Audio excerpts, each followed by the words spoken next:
کہ چھوٹی سوچ اور پاؤں کی موچ، یہ جو نا بات یہ کسی دانشور نے کہی ہے اور اس کے پیچھے بہت بڑا فلسفہ ہے۔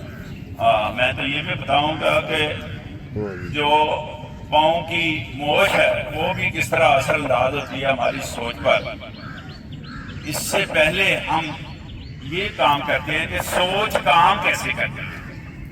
تو ہماری جو سوچ ہے یہ بیسیکلی کمانڈ کرتی ہے ہماری کمیونیکیشن پر، اور کمیونیکیشن کمانڈ کرتی ہے ہمارے بیہیویئر پر، اور بیہیویئر کمانڈ کرتا ہمارے ایکشن جو ہوتے ہیں۔ جو ہمارے ایکشن ہیں وہ الٹیمیٹلی کمانڈ کرتے ہیں سوسائٹی پر، معاشرے پر، محفل پر، جس سوسائٹی میں ہم رہ رہے ہوتے ہیں، جس ماحول میں ہم رہ رہے ہوتے ہیں، جس انوائرمنٹ ہم رہ رہے ہیں اس پر اثر انداز ہوتے ہیں۔ تو اگر ہم پورے پروسیس کو دیکھیں تو سوچ ہماری ڈائریکٹ جا کر اس معاشرے پر اثر انداز ہو رہی ہے، جس معاشرے میں ہم رہ رہے ہیں، اس انوائرمنٹ پر اثر انداز ہو رہی ہے جس انوائرمنٹ میں ہم رہ رہے ہیں۔ تو سوچ کا کمال آپ کو اندازہ ہو گیا کہ سوچ اس پر کمانڈ کر رہی ہے، سوسائٹی پر، معاشرے پر۔ اب سوچ پر بھی تو کوئی کمانڈ کر رہا ہوگا۔ سوچ پر بڑے میجر دو فیکٹر کمانڈ کر رہے ہیں۔ پہلا فیکٹر تو انوائرمنٹ ہے، محفل ہے، سوسائٹی ہے۔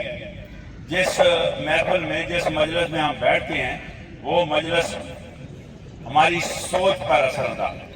اور دوسرا ہمارا یہ دل یہ بھی ہماری سوچ پر اثر انداز ہے۔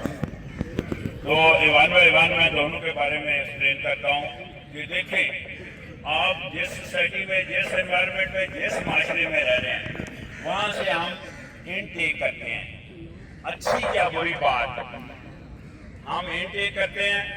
اور کس کے ذریعے انٹیک کرتے ہیں؟ یا کانوں کے ذریعے یا آنکھوں کے ذریعے۔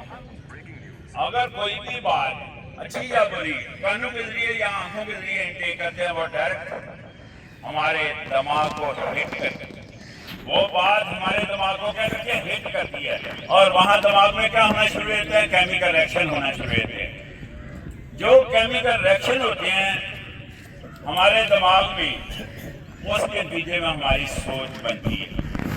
تو کیا ہوا جناب، محفل سے ہم نے کوئی اچھی بات انٹیک کی ہمارے کانوں کے ذریعے یا آنکھوں کے ذریعے، اور اس نے کیمیکل ریئیکشن دیے